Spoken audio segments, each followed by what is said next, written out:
नमस्कार दोस्तों, मैं सतीश शर्मा जाफराबादी। आप देख रहे हैं run for life YouTube channel पर। जेवर एयरपोर्ट की एक और न्यूज अपडेट। जेवर एयरपोर्ट के दूसरे चरण के लिए जमीन अधिग्रहण की प्रक्रिया शुरू होने वाली है। यमुना विकास प्राधिकरण ने उत्तर प्रदेश सरकार को इसका प्रस्ताव भेज दिया है। सरकार की मंजूरी मिलते ही जेवर एयरपोर्ट के दूसरे चरण के लिए जमीन अधिग्रहण के लिए अधिसूचना जारी होगी। 8 गाँव की जमीन जेवर एयरपोर्ट के लिए और अधिग्रहित की जाएगी। 4 गांव की जमीन आंशिक रूप से और 4 गांव की जमीन 100% अधिग्रहित की जाएगी। जेवर एयरपोर्ट का निर्माण करने वाली ज्यूरिख कंपनी और न्याल के अधिकारियों के बीच भी ऑनलाइन वार्ता हुई है।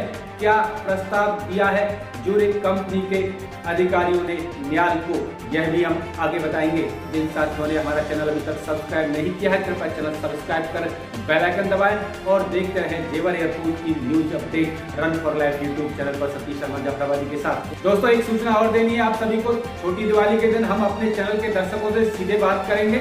यह हमारा दूसरा सीधा संवाद होगा। बहुत सारे दर्शकों के सवाल हैं जो जानना चाहते हैं जेवर airport, Yamuna city, film city और आसपास के प्रॉपर्टी बाजार के विषय में।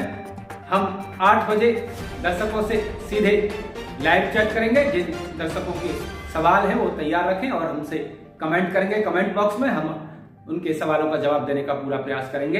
तो दोस्तों, एयरपोर्ट के लिए किन गांव की कितनी जमीन होगी अधिग्रहित और कैसे रहेगा यमुना विकास प्राधिकरण की भूमिका जेवर एयरपोर्ट की जमीन अधिग्रहण में, आइए देखें पूरी रिपोर्ट। यमुना विकास प्राधिकरण ने जेवर एयरपोर्ट के दूसरे चरण के लिए जमीन अधिग्रहण की प्रक्रिया शुरू कर दी है। प्राधिकरण ने उत्तर प्रदेश सरकार को इसका प्रस्ताव भेज दिया है। सरकार से अनुमति मिलते ही यमुना विकास प्राधिकरण दूसरे चरण के लिए जमीन अधिग्रहण के लिए अधिसूचना जारी करेगा। दूसरे चरण के लिए 1365 हेक्टेयर जमीन का अधिग्रहण किया जाएगा। इससे 8 गांव प्रभावित होंगे। 4 गांव आंशिक और 4 गांव पूर्ण रूप से दूसरे चरण में अधिग्रहित की गई जमीन से प्रभावित होंगे। जेवर एयरपोर्ट के लिए कुल 4 चरण में जमीन अधिग्रहण की प्रक्रिया पूरी होनी है। पहले चरण में 1334 हेक्टेयर जमीन का अधिग्रहण यमुना विकास प्राधिकरण कर चुका है। दूसरे चरण के लिए 1365, तीसरे चरण के लिए 1318 और चौथे चरण के लिए 735 हेक्टेयर जमीन का यमुना विकास प्राधिकरण अधिग्रहण करेगा। जेवर एयरपोर्ट के लिए अधिग्रहित की गई जमीन पर पहले चरण में 2 रनवे और टर्मिनल बिल्डिंग सहित एयर ट्रैफिक कंट्रोल टावर का निर्माण होगा। दूसरे चरण में 1 रनवे और MRO यानी मेंटेनेंस रिपेयर ओवरहालिंग के लिए जमीन अधिग्रहण की प्रक्रिया शुरू की जा रही है। उधर मंगलवार को जेवर एयरपोर्ट का निर्माण करने वाली निर्माता कंपनी ज्यूरिख और न्याल के अधिकारियों के बीच ऑनलाइन मीटिंग हुई है। प्रत्येक महीने की 10 तारीख को न्याल और ज्यूरिख कंपनी के अधिकारियों के बीच जेवर एयरपोर्ट की प्रगति के संबंध में मीटिंग होगी। प्राधिकरण के अफसरों के अनुसार ज्यूरिख कंपनी ने आश्वासन दिया है कि वह निर्धारित अवधि से पहले ही जेवर एयरपोर्ट का मास्टर प्लान न्याल को सौंप देगी। न्याल के अधिकारियों ने ज्यूरिख कंपनी को बताया कि एयरपोर्ट की निगरानी के लिए वह एक निगरानी समिति का भी गठन कर रही है। जेवर एयरपोर्ट के विस्थापित गांव के किसानों को जेवर बांगर में बसाने की प्रक्रिया शुरू की जा रही है। जल्दी ही इसके लिए निविदा जारी की जाएगी। जेवर बांगर में बसाने वाले गांव के किसानों के लिए 7 ब्लॉक विकसित किए जाएंगे।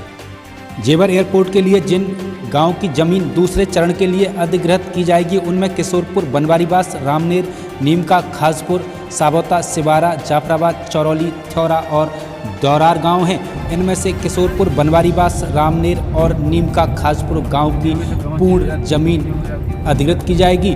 वहीं साबौता, सिवारा, जाफराबाद, चौरौली, थोरा और दौरार की आंशिक भूमि यमुना विकास प्राधिकरण द्वारा अधिग्रहित किए जाने की उम्मीद की जा रही है। जमीन अधिग्रहण के लिए यमुना विकास प्राधिकरण ने कुल जमीन की कीमत का 10% भाग उत्तर प्रदेश सरकार से सहायता के रूप में मांगा है।